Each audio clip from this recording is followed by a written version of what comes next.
Naka-activate na ang El Nino Task Force para makatulong sa posibleng epekto ng matitinding sama ng panahon. Narito ang report ni CJ Turida. Naka-activate na ang El Nino Task Force ng gobyerno para protektahan ang local food production ng bansa. Tuloy-tuloy ang paglalatag ng iba't ibang paraan upang malabanan ang tagtuyot. Tiniyak ng Department of Agriculture na handa ang kanilang Quick Response Fund para sa anumang sitwasyon.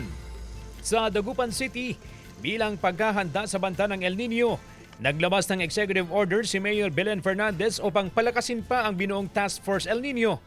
Nagkaroon na ng coordination meeting ang Task Force El Nino na binubuo ng iba't ibang tanggapan, ahensya, organisasyon at mga grupo. Sila ang tututok sa pagbuo ng komprehensibong paghahanda, paggawa ng contingency at rehabilitation plan para sa El Nino phenomenon. 5 punto ang kailangan tutukan ng mga otoridad. Kabilang dito ang problema sa tubig, kalusugan, enerhiya, kapaligiran at pagkain. Yung possible problem will be number one sa agriculture sector, yung threat po sa food security.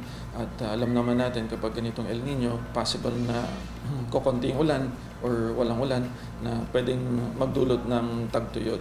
Isa sa mga labis na nangangamba sa epekto ng El Nino phenomenon ay ang mga nasa aquaculture sector.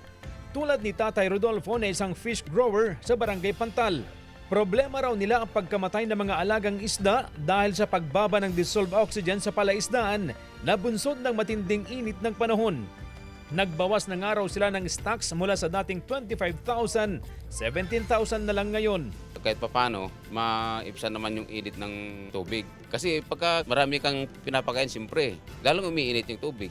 Kasi sa dami na ng pinapakain mo, kasi marami ng stock mo, doon nagkakaroon ng gataw, nagkakaroon ng piskil.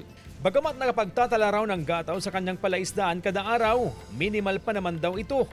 Nakadagdang i-harvest ang mga alagang bangus ni Tatay Rodolfo sa 2 linggo ng Hunyo.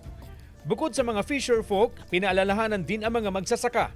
I-ready po din natin, paghandaan po natin ito dahil possible na makakapekto ito sa mga pananim din natin.